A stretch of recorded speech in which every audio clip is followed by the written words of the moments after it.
નમસ્તે વિદ્યાર્થી મિત્રો, આજે આપણે ગુજરાતી વિષયની અંદર પાઠ 13 છે ભારત રત્ન ડૉક્ટર આંબેડકર જોઈશું. આપણે અગાઉનો જે 12મો પાઠ હતો એ જોયો તો વોલ્ટર. શું જોયો તો વોલ્ટર વિશે જોયો તો આજે આપણે જોવાનું છે ભારત રત્ન ડૉક્ટર આંબેડકર. હવે ડૉક્ટર આંબેડકર પાઠ છે એના લેખક છે હાસ્યદા પંડ્યા. અને આ પાઠની અંદર શું આપેલું છે એ આપણે જોઈ લઈએ કે આ જે પાઠ છે એની અંદર લેખિકાએ દલિતો, પીડિતો અને સ્ત્રી ઉન્નતિ માટે જીવન સમર્પિત કરનાર ડૉક્ટર ભીમરાવ આંબેડકરના જીવન અને કાર્યોનો ટૂંકો પરિચય કરાવ્યો છે. ડૉક્ટર આંબેડકરે ભારતનું બંધારણ ઘડીને બંધારણના ઘડવૈયા તરીકે ખ્યાતિ મેળવી હતી અને તેઓને ભારત રત્ન છે એ ભારત રત્નના ઉચ્ચ ખિતાબ એટલે કે એવોર્ડથી એમને પુરસ્કૃત કરવામાં આવ્યા હતા. હવે આ પાઠમાં જોઈએ કે આ પાઠની અંદર આપણને ડૉક્ટર બાબા સાહેબ આંબેડકર છે એમના જીવન વિશે અને એમને શું કાર્યો કર્યા છે એના વિશે અહીંયા આપણને માહિતી આપેલી છે. તો આપણે પાઠની શરૂઆત કરીએ તો તમે બુકની અંદર જુઓ કે પહેલાં પાઠની શરૂઆતમાં આશરે 100-125 વર્ષ પહેલાંની ઘટના છે. કેટલા વર્ષ પહેલાંની? 100-125 વર્ષ પહેલાંની ઘટના છે. 6 વર્ષની કોમળી વયના એક બાળકે પોતાની માતા ગુમાવી છે. 6 વર્ષની ઉંમરે શું કર્યું છે? એક બાળક એટલે એક છોકરાએ એમની મમ્મી એટલે માતા મરી ચૂક્યા છે, મૃત્યુ પામ્યા છે, એમની માતા ગુમાવી છે. એના પિતા રામજીભાઈ લશ્કરી શાળામાં શિક્ષક છે. માતૃસુખ ગુમાવનાર પુત્રના વાંકડિયા વાળમાં પિતા હાથ પસવારી રહ્યા છે. એટલે જેની મમ્મી મૃત્યુ પામ્યા છે એ મૃત્યુ પામેલા પુત્રના વાંકડિયા વાળ છે. એ વાંકડિયા વાળમાં પિતા હાથ પસવારી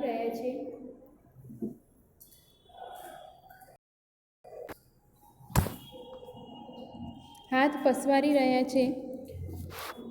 ચારેય દિશાઓમાં એમણે જાણે કે અંધકાર દેખાઈ રહ્યો છે. મારા આ સૌથી નાના દીકરાનું શું થશે? હું એને સંભાળી શકીશ? એની માતાનું સ્થાન લઈ શકીશ? હવે જે છે રામજીભાઈ એ એના છોકરો નાનો છોકરો હતો એ નાના છોકરાના માથામાં હાથ પસરાવતા કહે છે કે આ નાના દીકરાનું શું થશે, કે હું એને સંભાળી શકીશ? આ એની મમ્મીની જગ્યા હું લઈ શકીશ?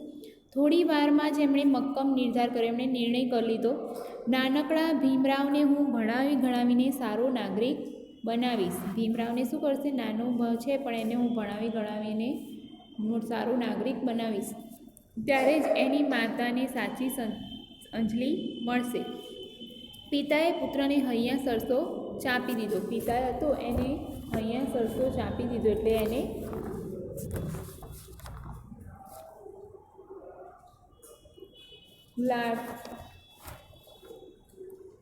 એને ખૂબ હૈયા સરસો છાતી સરસો ચાંપી દીધો, ગળે વળગાડી લીધો.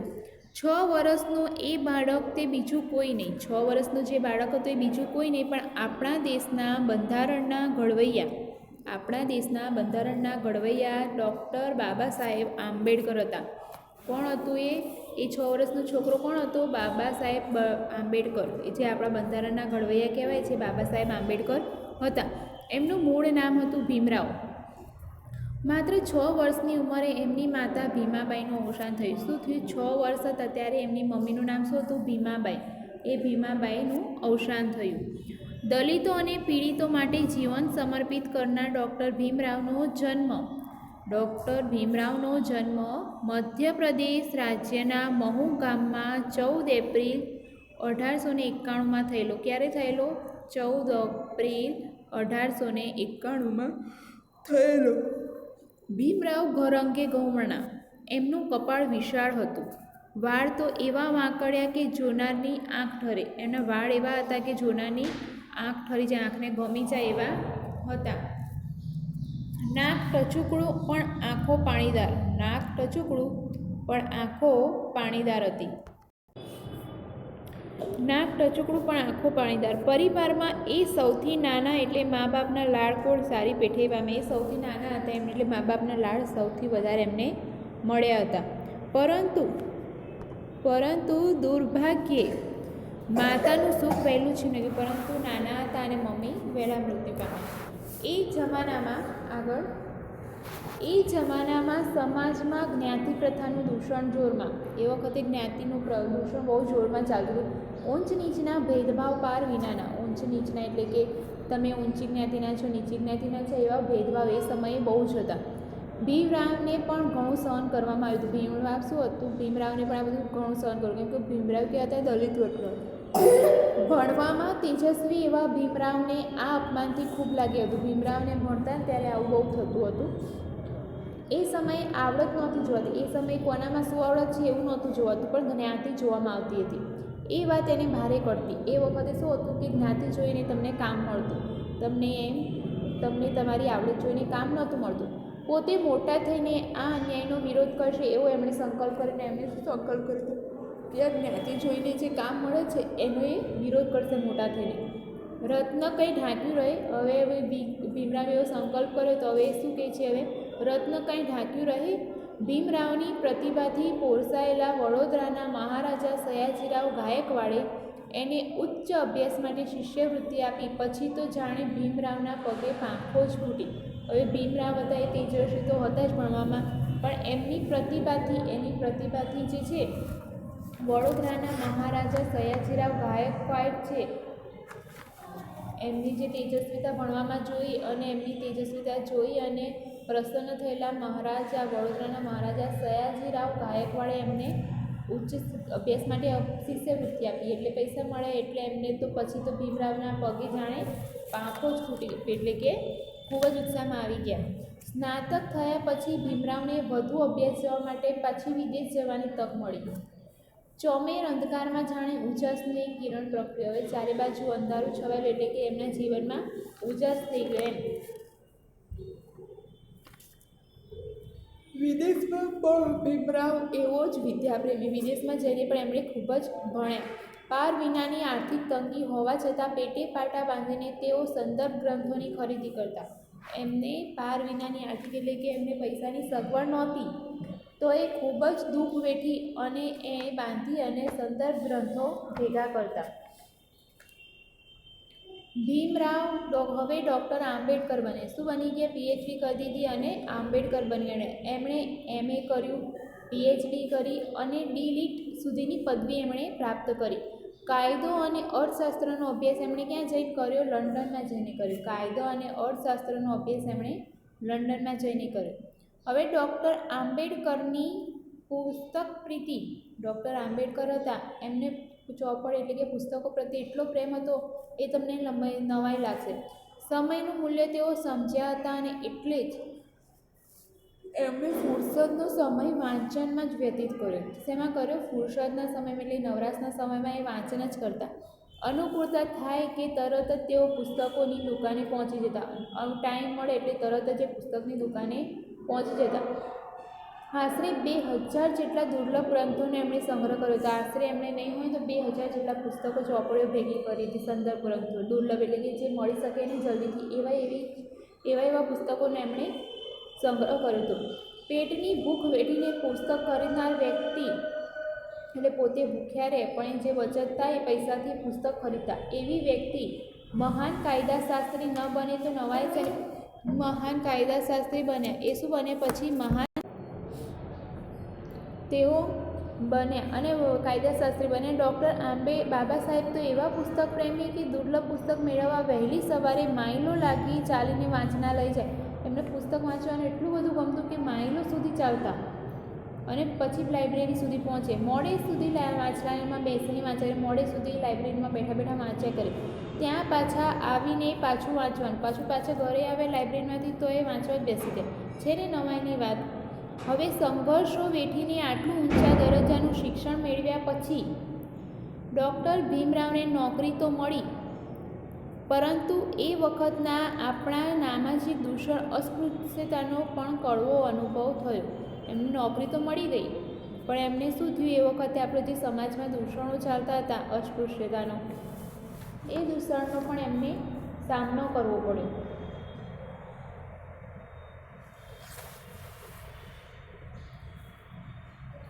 તે એટલી સુધી કે એમની જ ઓફિસનો પટ્ટાવાળો પણ એમની સાથે ગેરવર્તન કરતો. એ નીચી જ્ઞાતિના હતા એટલે એમના ઓફિસનો પટ્ટાવાળો પણ એમની સાથે સારી રીતે વર્તન કરતો નહોતો. ડૉક્ટર આંબેડકરને થતું કે પોતે ભણી ઘણીની સારી જગ્યાએ નોકરી કરે છે, છતાં જો આ રીતે અપમાનિત થવું પડતું હોય તો મારા પછી મારા અભણ અને આર્થિક રીતે જ્ઞાતિબંધીઓની સ્થિતિ તો કેવી વાત જ શી કરવી કે હું આટલો બધો ભણેલો છું તો એ પટ્ટાવાળો મારી સાથે આવું વર્તન કરી શકતો હોય, તો જે લોકો મારી જ્ઞાતિના અભણ છે એ લોકો સાથે કેવું વર્તન કરતા હશે? આ તો સામાજિક અન્યાય કહેવાય કે માનવ માત્ર સમાન, એટલે કે બધા માણસો સરખા છે, કોઈ ઊંચું નથી કે કોઈ નીચી જ્ઞાતિનું નથી, બધા સરખા છે, તો પછી આવું કેમ કરે છે એમ. એમણે મૂકનાયક નામનું એક પાક્ષિક શરૂ કર્યું. એમણે મૂકનાયક નામનું એટલે પાક્ષિક એટલે કે 15 દિવસે જે સામાયિક નીકળે છે એ પાક્ષિક શરૂ કર્યું મૂકનાયક નામ. માત્ર લેખ કે પુસ્તકો લખીને તેઓ અટકી ન ગયા, તેઓ ખાલી માત્ર લેખો લખતા અને પુસ્તકો લખતા એમ નહીં, એ સિવાય એમણે 20 જુલાઈ 1924ના રોજ એમણે બહિષ્કૃત હિતકારિણી સભા નામની સંસ્થાની સ્થાપના કરી. એમણે 20 જુલાઈ 1924ના રોજ બહિષ્કૃત હિતકારિણી સભા નામની સંસ્થાની સ્થાપના કરી. આ સંસ્થા દ્વારા સામાજિક ઉત્થાનની અનેક પ્રવૃત્તિઓ થવા લાગી. આ સંસ્થાએ અનેક સમાજની પ્રવૃત્તિઓ કરવા લાગી. છાત્રાલયો, વાંચનાલયો, શૈક્ષણિક વર્ગો અને સ્વાધ્યાય મંડળો પણ ખોલવામાં આવ્યા. સાથે સાથે પ્રજાની આર્થિક સ્થિતિ સુધારવાના આશયથી જે પ્રજા છે એ લોકોની આર્થિક સ્થિતિ એટલે કે ગરીબી દૂર કરવા માટે પણ ઔદ્યોગિક અને કૃષિ વિષયક શાળાઓ ખોલી. ઔદ્યોગિક અને કૃષિ વિષય કે ખેતીને લક્ષની પણ શાળાઓ ખોલી અને આ સંસ્થા ચલાવવા લાગી. શિક્ષણ વગર સમાજનો ઉત્કર્ષ શક્ય જ નથી. એ સત્ય ડૉક્ટર આંબેડકર સમજી ગયા હતા કે શિક્ષણ વગર સમાજનો છે એ ઉત્કર્ષ એટલે કે એનું ઊંચું ભવિષ્ય છે જ નહીં, એટલે ભણવું જરૂરી છે એમનું કહેવું એમ હતું. સમાજની કેટલીક જ્ઞાતિઓની જેમ જ સ્ત્રીઓની સ્થિતિ પણ દયનીય હતી. સમાજમાં જેમ નીચી જ્ઞાતિવાળાની સ્થિતિ દયનીય હતી એવી જ રીતે સ્ત્રીઓની સ્થિતિ પણ દયનીય હતી. ડૉક્ટર બાબા સાહેબનું હૃદય આ જોઈને પીગળી જતું. સ્ત્રીઓ માટે સમાજના કાયદા એટલા તો નિર્મમ અને આફૂદ હતા ને કે ન પૂછો વાત. ડૉક્ટર બાબા સાહેબ આંબેડકરે સ્ત્રીઓને પણ શિક્ષણ પ્રત્યે અભિમુખ કરી અને બાળ લગ્નનો વિરોધ કર્યો. વિધવા વિવાહનું સમર્થન કર્યું. સ્ત્રીને પણ વારસા હક મળવો જ જોઈએ એવો આગ્રહ સેવનાર પણ અલબત્ત બાબા સાહેબ જ હતા. એ લોકોએ શું કર્યું? બાબા સાહેબ આંબેડકરે જોયું કે જેમ નીચી જ્ઞાતિવાળાની સ્થિતિ દયનીય છે એવી જ રીતે સ્ત્રીઓની પણ સ્થિતિ એવી દયનીય જ છે. તો પહેલાં તો શું હતું કે વિધવા એ લોકોને ભણાવે ને સ્ત્રીઓને નાનપણમાં લગ્ન કરાવી દે, પછી વિધવા થયા તો વિધવા વિવાહ ન કરવા દે, એટલે કે વિધવાને ફરીથી વિવાહ નહીં કરવાના, એટલે મીન્સ લગ્ન નહીં કરવાના, એમને ફરીથી લગ્ન ન કરવા દે. તો આ બધાનો બાબા સાહેબ આંબેડકરે વિરોધ કર્યો અને સ્ત્રીઓને જ્યારે વારસામાં એટલે કે પિતાના વારસામાં કોઈ હક મળતો નહોતો એમાં પણ વારસા હક મળે એ માટે એમણે પ્રયત્નો કર્યા હતા બાબા સાહેબે. બાબા સાહેબનું એક સૂત્ર તો ગાંઠે બાંધવા જેવું છે. બાબા સાહેબે એક સૂત્ર આપ્યું હતું, શિક્ષિત બનો, સંગઠિત બનો અને સ્વાવલંબન જ સાચી સહાય છે. શિક્ષિત બનો એટલે કે ભણો, સંગઠિત બની એક સાથે ભેગા મળો અને સ્વાવલંબન જ સાચી એટલે કે પોતાની જાતે પોતાના ઉપર જ નિર્ભર રહો, બીજા ઉપર નિર્ભર રહેવું નહીં. સ્વાવલંબન જ સાચી સહાય છે. તેઓ સ્ત્રીઓને સમાજનું આભૂષણ લેખાવતા. તેઓ સમાજને શું સમજે? ઘરેણું સમજતા. સ્વતંત્ર ભારતમાં કાયદા પ્રધાન બનેલા બાબા સાહેબે ભારતીય સંવિધાનમાં કાયદાના પ્રધાન બની ગયા હતા બાબા સાહેબ. એમણે ભારતીય સંવિધાનના લિંગભેદ નષ્ટ કરી નારીને ગૌરવપ્રદ સ્થાન અપાવ્યું.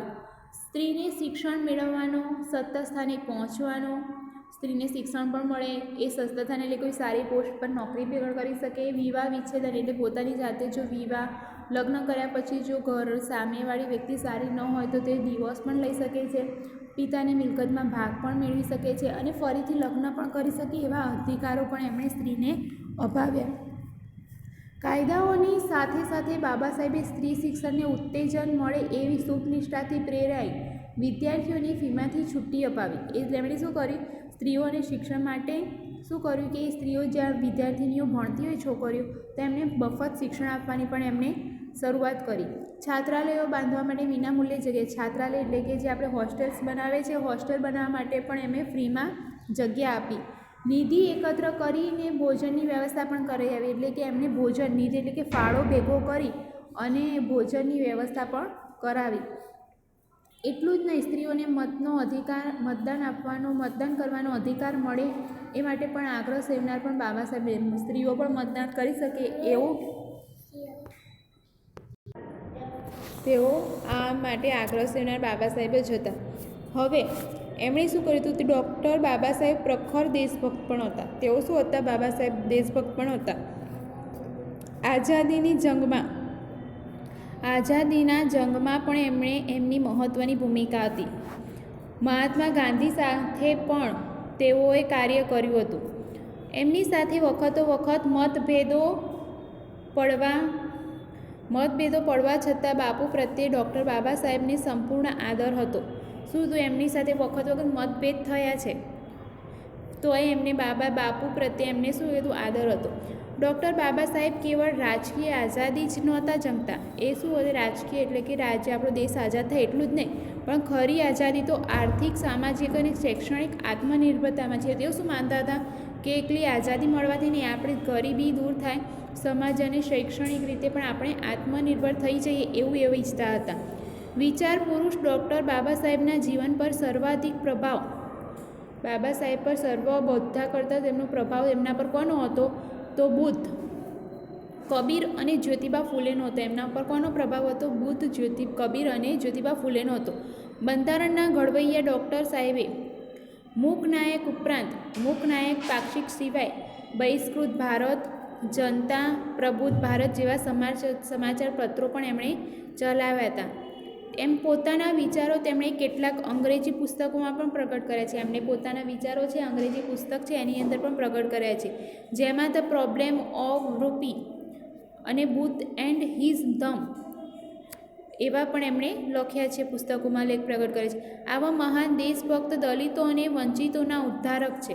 દલિતો અને જે બાબા સાહેબ છે, દલિતો અને વંચિતોના ઉદ્ધારક છે. ગરીબોના બેલી અને સ્ત્રીઓના પક્ષ, એટલે ગરીબોના બેલી છે અને સ્ત્રીઓનો પક્ષ લેનાર છે.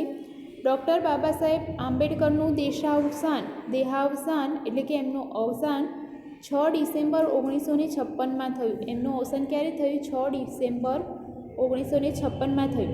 પરંતુ પોતાના મહાન વિચારોથી તેઓ આજે પણ આપણી સાથે છે. એમના જે વિચારો હતા એના વિચારોથી આજે પણ આપણી સાથે છે. ભારત માતાના આ સાચા રત્ન છે, આ દેશના સાચા રત્ન છે. એમને ઈસવીસન 1990માં, એ 56ની સાલમાં મરી ગયા હતા, પણ એમને ઈસવીસન 1990માં દેશે મરણોત્તર મૃત્યુ પછી છે એમને ભારત રત્નના ઇલકાબથી નવાજ્યા હતા. એમને શું કર્યું? સરકાર તરફથી માન આપવામાં આવે, ચંદ્રક એવોર્ડ આપવામાં આવ્યો હતો, ભારત રત્ન એવોર્ડ મૃત્યુ પછીનો એ એમને આપ્યો હતો. ભારત રત્ન અને બંધારણના ઘડવૈયા ડૉક્ટર ભીમરાવ આંબેડકરને હૃદયપૂર્વક વંદન. આ ભારત રત્ન એવા આપણા દેશભક્ત અને ભારત બંધારણના ઘડવૈયા જે ડૉક્ટર ભીમરાવ આંબેડકર છે, એમને આપણે હૃદયપૂર્વક એમને વંદન કરીએ છીએ. અહીંયા તમારો આ પાઠ પૂરો થાય છે કે આપણે બાબા સાહેબ આંબેડકરનું અવસાન 6 ડિસેમ્બરે થયું હતું અને એમના વિચારોથી તેઓ જે આપણી સાથે રહ્યા, એમને 1990માં આપણા દેશે એમને મરણોત્તર એટલે કે મરણ પછીનો જે એવોર્ડ આપવામાં આવ્યો હતો અને એમને ભારત રત્નના બંધારણના ઘડવૈયાને આપણે હૃદયપૂર્વક વંદન કરીએ છીએ. હવે શબ્દ સમજૂતીની અંદર છે પોરસાયેલા એટલે કે પ્રસન્ન થયેલા, અદમ્ય એટલે કે દાબી ન શકાય તેવું, જ્ઞાન યજ્ઞ એટલે કે જ્ઞાનરૂપી યજ્ઞ, ફુરસદ એટલે કે વધારાનો સમય, જે નવરાશનો સમય છે તે, દુર્લભ એટલે કે સહેલાઈથી ન મળે તેવું, પાક્ષિક એટલે કે દર પખવાડિયે એટલે કે દર 15 દિવસે પ્રકાશિત થતું સામાયિક, ઉન્નતિ એટલે કે પ્રગતિ કે વિકાસ, આભૂષણ એટલે કે ઘરેણું, નિધિ એટલે કે ફાળો, પરિનિર્વાણ એટલે કે અવસાન, ઇલકાબ એટલે કે માન બતાવવા સરકાર તરફથી અપાતું સન્માન કે ચંદ્રક, મરણોત્તર એટલે કે મૃત્યુ પછીનું, અને ગુરુ મંત્ર એટલે કે ગુરુ દ્વારા અપાતો મંત્ર. હવે રૂઢિપ્રયોગ છે. રૂઢિપ્રયોગની અંદર શું છે? પગે પાંખો ફૂટવી તો ખૂબ ઉત્સાહમાં આવી જવું, પેટે પાટા બાંધવા તો ખૂબ દુઃખ વેઠવું, લોઢાના ચણા ચાવવા તો અત્યંત મુશ્કેલ કામ કરવું, આકાશ પાતાળ એક કરવા એટલે કે ખૂબ જ મહેનત કરવી. હવે ભાષા સજ્જતા. ભાષા સજ્જતાની અંદર શું છે કે નીચેના શબ્દો વાંચો: છોકરી, દાસી, રાણી, કૂતરો, ચકલી, કૂતરી, ચકલી, વાંસળી, છત્રી વગેરે. બીજું શું છે કે મોરલો, છોકરો, ઘોડો, વાંદરો, પંખો, ઘડો, ખાટલો વગેરે. ત્રીજું છે છોકરું, કૂતરું, આંગણું, બારણું, રમકડું વગેરે. હવે ઉપરનું પહેલાંના જે શબ્દો છે એમાં શું પાછળ પ્રત્યય લાગે છે? ઈ. તો જે શબ્દોની પાછળ મોટે ભાગે ઈ પ્રત્યય લાગતો એ કેવા કહેવાય? સ્ત્રીલિંગ કહેવાય. એને શું કહેવાય? સ્ત્રીલિંગ શબ્દો કહેવાય.